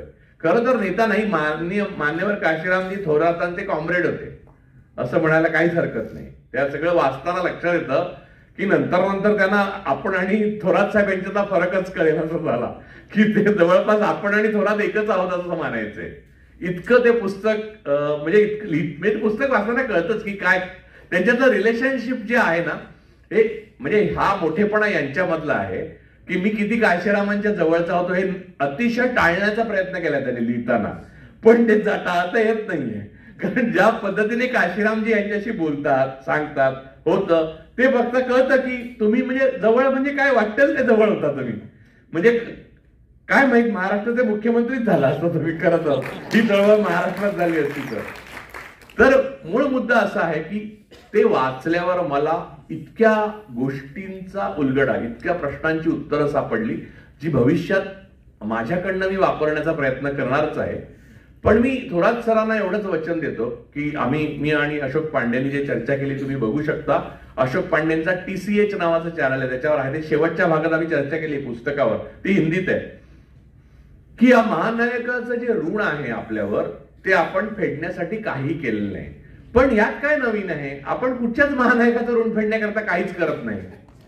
म्हणजे छत्रपती शिवाजी महाराजांसाठी आपण चंद्रकोर राहतो या पलीकडे काहीच करत नाही, किंवा महाराजांना छत्रपती का नाही म्हणत यासाठी राग देणं दुसऱ्याला या पलीकडे काय करतो. तसं डॉक्टर बाबासाहेब आंबेडकरांसाठी आता ह्यांनी जोगेंद्र कवाडे साहेबांचं नाव सांगितलं आणि त्यांनी जी अग्रलेख लिहिले सांगितलं. आज आपण बघतोय की मनुवादी शक्ती ज्या आहेत त्यांना सगळ्यात मदत करणारी रसद कोण पुरवत आहे. आणि लोकसभेची निवडणूक जी अटीतटीची होती, जेव्हा 400 पार गेले असते तर मी कोठडीतनं पाठवलेली पत्रांचं इथे वाचन झालं असतं, पण तसं सुदैवाने झालं नाही. तर त्या दिवशी मी दीक्षाभूमीवर भाषण होतं माझं, नेमकं उद्या निवडणूक आणि दीक्षाभूमीवर आदल्या दिवशी माझं भाषण होतं. तर मी तिथे बोलत होतो, तर सगळ्या वातावरणात असं इलेक्ट्रिफाईंग होतं की तोपर्यंत लोकांना नीट लक्षात आलं नव्हतं की हे इलेक्शन हॅक करतात म्हणून. म्हणजे आम्ही सांगत होतो पण लोकांना कळायचं होतं, त्यामुळे लोक इलेक्ट्रिफाय होत होते आपण बदलणार म्हणून. आता कळलं की लोकांचा आणि निवडून येण्याचा काही संबंध नाही. की तर मूळ मुद्दा असा की त्यामुळे निराश होऊ नका, शेवटी लोकांचा ऊर्जेशी संबंध आहे. सरकारमध्ये जी ऊर्जा दिसत नाहीये ती लोकांची नसल्यामुळे दिसत नाहीये ना. ज्या सरकारच्या मागे एवढ्या मोठ्या प्रमाणावर लोक असतात त्या सरकारमध्ये ऊर्जा असते. लोक ऊर्जा निर्माण करतात, लोक हे इंधनाचं काम करतात. तुम्ही कृत्रिमरित्या पहिला आणला ओळखीने म्हणून आपला मुलगा प्रेस कॉन्फरन्समध्ये गणितावर अत्यंत कमांडने बोलू नाही शकत, तो नापास होणारच आहे. तो तिकडे आत्मविश्वासाने नाही बोलणार. तर ते लोकसभेच्या अगोदर काही माहित होतं, ते इलेक्ट्रिफाय होतं. ते तिथे बोलणारे सगळे जे होते ते आंबेडकरी चळवळीतल्या वेगवेगळ्या धारेतनं आलेले होते. केवळ आंबेडकरी चळवळीतनं नव्हे तर वेगवेगळ्या चळवळीतनं आलेले, काही रविदासांचे अनुयायी होते, खूप मुस्लिम होते, काही संघटना, बऱ्याच 36 संघटनांनी म्हणून तो कार्यक्रम केलेला. तर ते बोलताना सगळ्यांना जाणीव होती की आपल्यातले जे महत्वाचे लोक आहेत तेच या मनुवाद्यांना ऊर्जा पुरवत आहेत. ते स्पष्ट दिसत होतं बोलताना सगळ्यांमध्ये. आणि ती जी ऊर्जा मी बघितली, दुसऱ्या दिवशी नागपूरची निवडणूक होती गडकरींची, म्हणजे गडकरींच्या मतदारसंघातली, आणि म्हणजे टप्प्याटप्प्यात निवडणुका आल्या ना, त्या मॅनिप्युलेट करायला सोप्या जातात म्हणून तशा केल्या जातात. तर त्या निवडणुका ज्या आहेत त्या निवडणुकांमध्ये हे लोक जे काय बाता मारतात तसं प्रयत्न करून सुद्धा होणार नाही हे मला तेव्हाच लक्षात आलं की इतकी शक्ती आणि शोषकांच्या विरोधात वापरण्याची वृत्ती जी ब्राह्मणवादाची आहे ती वापरून सुद्धा हे बहुमत मिळवू नाही शकत. हे माझ्या त्या दिवशी लक्षात आलेलं आणि हे माझ्या डायरीत पण लिहून ठेवलं आणि पुढे तसंच झालं. आदल्या दिवशीचा माझा कार्यक्रम आहे, म्हणजे उद्या निकाल आहे 4 तारखेला, 4 जूनला, 3 जूनला माझा कार्यक्रम आहे. त्याच्यात मी म्हटलंय 400 तर सोडा, 273 पण नाही मिळणार. एवढं कॉन्फिडेंटली जर मी म्हणू शकतो, आणि मी हे सांगतोय की इलेक्शन मॅनिप्युलेट होतात, ते केवळ ईव्हीएम नाही होत, त्याच्या 5 पद्धती आहेत. एनिवे त्याच्यावर आपण लिहिलेलं आहे बऱ्याचदा आणि पुढेही लिहू. पण मूळ मुद्दा हा आहे की हे सगळं असताना सुद्धा ते जाऊ शकणार नाही, त्याची मला पूर्ण खात्री होती. याचं कारण बहुजनांमध्ये अवेअरनेस आलेलं की आपल्यातले कोण फुटलेले आहेत. म्हणजे असं नाहीये की मी बाबासाहेबांचा नातेवाईक आहे म्हणून माझ्या मागून सगळे येतील, नाही. लोक शहाणे झालेले आहेत. लोकांना माहिती आहे की संविधानासाठी कोण लढतंय आणि संविधानासाठी कोण लढत नाही. कवाडेंच्या 9 अंकांचं उदाहरण जे ते दिलं मला, थोडासा सांगत होते, 9 लिहिले लेख ते. मला असं वाटतं की आत्ताचे जे आंबेडकरी नेते आहेत जे उघड मनुवादाविरुद्ध बरोबर किंवा छुप्या मनुवादाबरोबर गेलेले आहेत तेच 9 लेख लिहित आहेत. 9 लेखानंतर त्यांचं दुकान बंद पडलं. पण मान्यवर काशीरामजींनी जी चळवळ उभी केली तशा प्रकारची चळवळ, ती चळवळ म्हणजे त्या नावाने तीच चळवळ धरू नका तुम्ही. बुद्धांची चळवळ ही बुद्धांच्या नावाने नाही राहत. मग डॉक्टर बाबासाहेब आंबेडकर आले, नावं बदलतील, चळवळ इमॉर्टल आहे. त्यातली जी कंटेंट आहे, त्यातला जो जीव आहे, त्याचा जो सोल आहे, त्याचा जो आत्मा आहे, म्हणजे आत्मा नाहीये, आत्मा हा शब्द वापरला मी, बघा असं होतं. तर त्याचा जो कोर आहे, गाभा आहे, तो सगळा आपल्याला उपलब्ध आहे, आपण त्याचा वापर करण्याची तो वाट पाहतो आहे. आपण वापरत नसू तर तो ऊर्जेचा पुंज जो आहे तो पडून आहे, पण याचा अर्थ तो नष्ट झाला असं नाही. याची जाणीव मला थोरात सरांचं पुस्तक वाचताना झाली आणि मान्यवर काशीरामजींच्या महानायकत्वाबद्दल माझ्या मनात ज्या काही शंका किंतु परंतु असतील त्या सर्व काही नष्ट झाल्या या एका पुस्तकाने. मी CP थोरात सरांचा प्रचंड ऋणी आहे आणि त्यांनी हे पुस्तक लिहिल्याबद्दल. हे पुस्तक हिंदीत आणि इंग्रजीत यावं असं मी चव्हाण सरांना विनंती करतो. मी अजूनही माणसं पाहिजे असतील तर त्यात इन्व्हॉल्व्ह करू शकतो, जे लवकरात लवकर हिंदी इंग्रजीत आणू शकतात आणि आंतरराष्ट्रीय पातळीच्या लेवलला नेहमी जाईल असं पुस्तक आहे ते. त्याच्यात म्हणजे स्वतःमध्येच त्याच्यात हे आहे, जादू आहे.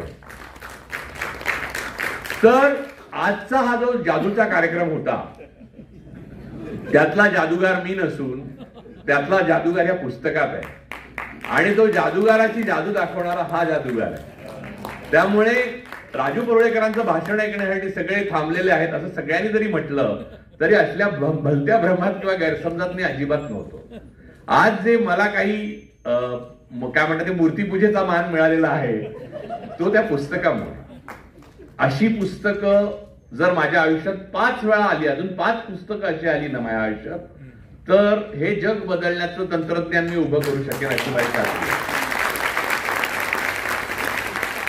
ब्राह्मणवादाला कायमची मूठमाती दिल्याशिवाय आपण कोणीही शांत बसणार नाही एवढी प्रतिज्ञा करून आज मी इथे थांबतो. जय भीम. धन्यवाद.